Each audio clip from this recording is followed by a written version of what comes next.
Hey, what's going on there, people? It's Jay the Guitar Historian here today. What I wanted to do was do a video. You can hear this piece of machinery in action. This is the M Audio Air 192/4.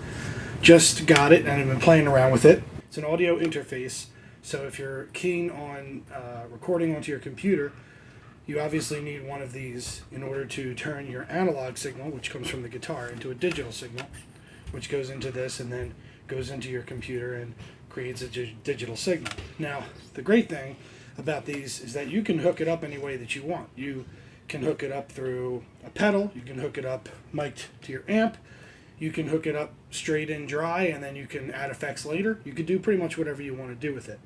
And it's got a very simple interface. It's got two inputs here, which has an XLR and a 1/8 inch input. There's one down here for the guitar, which is another 1/8 inch input. There's two outs for your audio monitors. This is going to be your monitor level, and then there's a USB-C input here. There's two cables that come with it, a USB-C to regular USB and a USB-C to USB-C.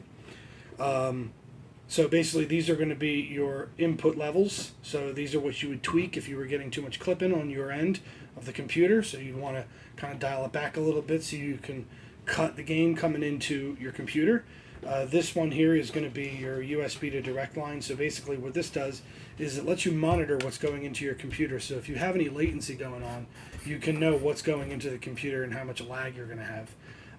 Generally with GarageBand though, I haven't noticed any latency. I was able to record the song that you're about to hear at the end of this video pretty much with no issues. So I don't know if that says more about the M Audio or it says more about GarageBand. Not really sure. I'm not really like a tech guy to that extent. I know tech to some extent, but not really that extent. And then this last knob here is just going to be your level for listening to the earphones. So what I did was a really simple situation here to keep it simple. I just picked a song that I kind of knew pretty well, which was Spirit in the Sky by Norman Greenbaum. And I have a big muff pedal, which is a fuzz distortion pedal, which is perfect for a song like that because it was done with fuzz. And I don't play it the same way that they play it on the record. I'm not as good. The guitarist on the record played it fingerstyle, so he kind of did like a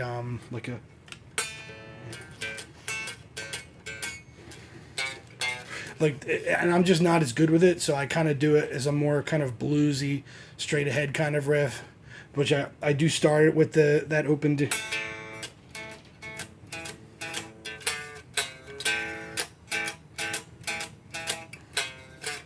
So I kind of follow the bass line. I guess it's the bass player in me that comes out a little bit there.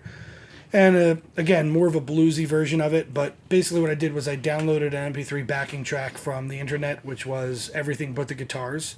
And then I added my guitars. So I didn't play all of the stuff at the end because I am not a lead player. I did take a crack at the first short solo, which doesn't sound great, but it's just because I'm not great at solos and I'm still kind of working on that right now as a guitar player. So don't like come at me, bro, or anything.